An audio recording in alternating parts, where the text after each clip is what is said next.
Meanwhile, let's turn our attention this morning to another big bombshell, and that is, of course, the Benghazi attacks. And you remember that State Department review that came out a number of months ago, which basically cleared Hillary Clinton, but it looked like people underneath Hillary Clinton were to blame for some of the mismanagement and not getting the assets there on time.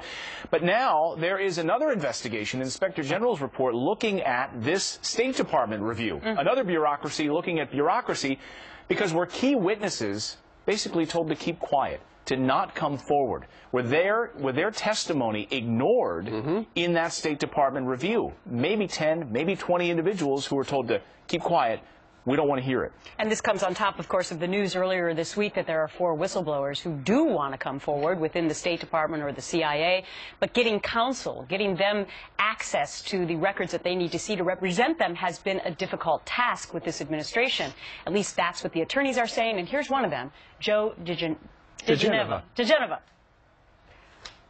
The Accountability Review Board that was conducted by Ambassador Pickering and Admiral Mullen will be proven to have been a cover-up, one of the worst jobs ever done in the history of governmental reporting, didn't even interview the Secretary of State for their report. And how you can do a Benghazi investigation and not interview the Secretary of State and not interview a series of people who were intimately involved in Benghazi, asked to be interviewed, and were declined to interview.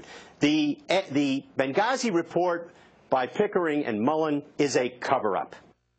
Coming up in the next hour, Geraldo is going to be with us. That is part of his exclusive interview with Victoria Tenzing and Joe diGenova as well. What's interesting is the Benghazi story, after it looked like it was on the back burner for a very long time, is gaining speed again. And part of it was the fact that the President of the United States had a press conference a couple of days ago, and Ed Henry asked him about the Victoria Tenzing story, where she had suggested that, you know, there are witnesses out there who are being threatened. If you come forward, you're going to get into big trouble. And the President said, I don't know anything about it, really. I haven't heard anything about that. And then Carney said, Benghazi, an old story. Old news, and this seems to be, if you listen to Karl Rove, he says this is the way that the mainstream media played the Bill Clinton Whitewater scandals. As these were unfolding, Bill Clinton would say, or a press secretary at the time would say, this is an old story. We've been through this. This is an old story. There's no news here. And Karl Rove wondering if they did get this information right. This is not old news. In fact,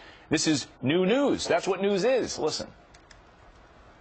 I think Carney made a huge mistake this week. He basically signaled to the members of the press that a cover-up was underway. When he said, oh, that's old news, this is ancient history. That happened a long time ago. That happened a long time ago. That was a clear message to the media of, boys and girls, we want you to go along with us on this. We're just going to try and bury this. And I think it's going to have the opposite reaction. I think it's going to say to a lot of people in the mainstream media, this may be worthy of our attention. Wow, that's a really interesting point. I mean, when I heard Carney say that, it was one of those moments where you take a moment and take a breath back and go, wait a minute, what did he just say? That's old news? I don't really think it's old news to the 4 families who lost people in that attack and still don't have the answers. And those are the people that I think about when I think about this story. There is no statute of limitations on murder. Yeah. And there is no statute of limitations on dash cam video.